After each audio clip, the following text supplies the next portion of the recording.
Le centre médiatique moderne des Comores est venu aujourd'hui à la rencontre de la Fédération de football des Comores pour en savoir un peu plus. La fédération est au service des Sélacontes et s'y donne vraiment.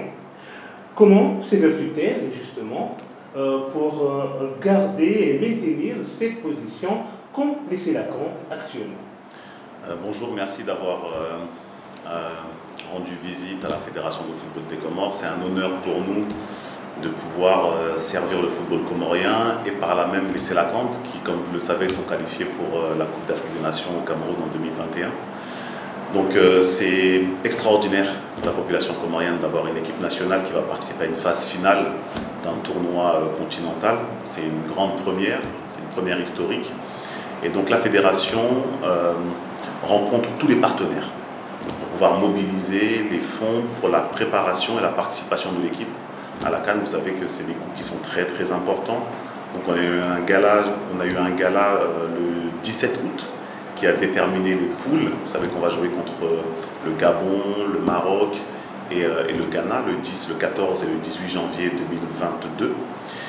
Et donc il était important pour nous d'inviter toutes les personnes qui souhaitent nous rejoindre dans cette aventure, de pouvoir venir, bien entendu les fans, bien entendu les supporters, mais surtout les partenaires pour venir nous soutenir dans les coûts importants qu'est la préparation. Donc le travail de la fédération aujourd'hui actuellement, c'est de créer les conditions pour que les Sélacontes se préparent de manière idéale pour cette compétition.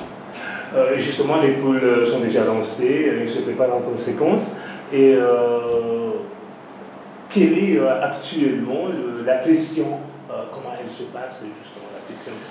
Je pense que la pression, véritablement, elle est montée d'un cran à partir du moment où il y a le tirage au sort. Le tirage au sort a déterminé des adversaires prestigieux. Les Comores rentrent dans un nouveau rang. Et aujourd'hui, je dirais que dès le mois de septembre, on est prêt. Vous le voyez à travers cette préparation, puisqu'on va recevoir 2 équipes sur cette phase de préparation avec des matchs amicaux.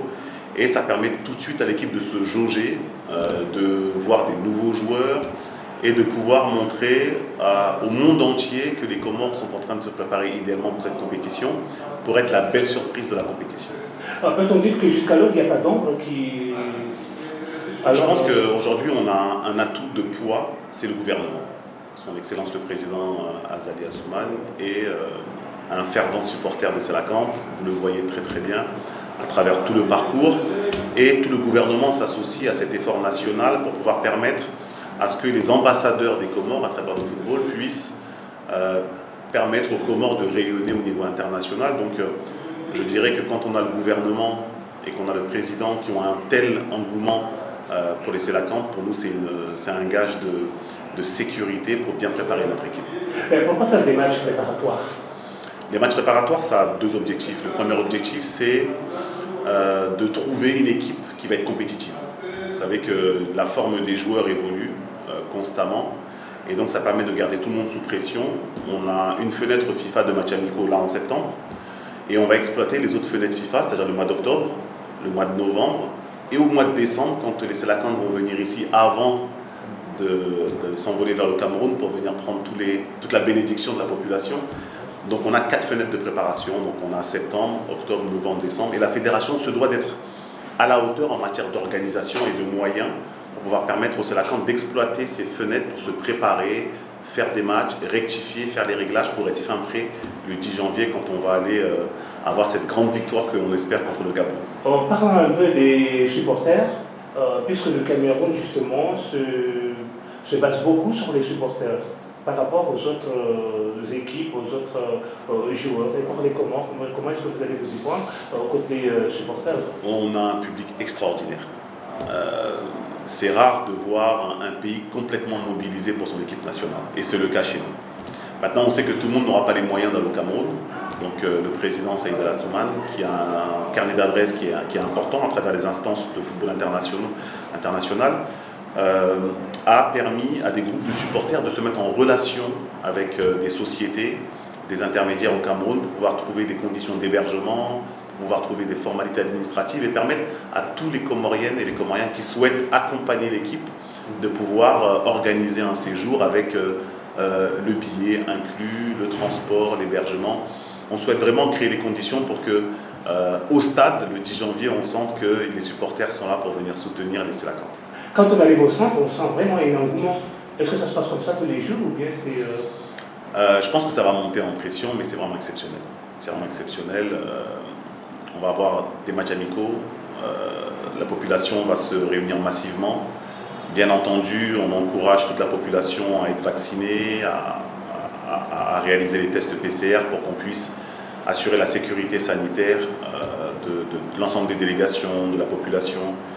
En ce sens, on est accompagné par la coordination Covid qui fait un travail extraordinaire, le COSEP, tous nos partenaires qui font vraiment un travail extraordinaire pour permettre à ce que la population puisse suivre les Sélacantes. On est extrêmement satisfait à la fédération de cette qualification. Au niveau de l'administration, c'est beaucoup de travail, mais c'est la petite équipe derrière la grande équipe. Et si finalement on réussit, nous, à bien travailler, à obtenir des bons résultats, ça va permettre derrière à ce que les Sélacantes, finalement, soient dans les meilleures conditions possibles. Et dernier mot? Dernier mot, c'est de dire merci à tout le monde. Alors, merci aux supporters. Je pense que la qualification est due à 50% des joueurs et le staff, et 50% des supporters. Sans supporters, il n'y a pas d'équipe. Donc merci à tous les supporters qui encouragent les Sélacantes, les supporters qui sont localement, et les supporters qui sont en métropole, en France et de par le monde, de leur soutien. On vous garantit en retour une préparation de haut niveau pour les Sélacantes et soyez persuadés que le staff et les joueurs vont donner le meilleur d'eux-mêmes. Merci au gouvernement, on remercie le président qui vraiment nous montre tous les jours son engagement et sa détermination à faire en sorte que les Comores brillent au niveau international. Merci Stéphane Abouaï d'avoir accepté de recevoir CMMC, le Centre médiatique moderne des Comores, pour parler du sport et a priori les Sélacantes. Merci à vous. Encore une fois, merci.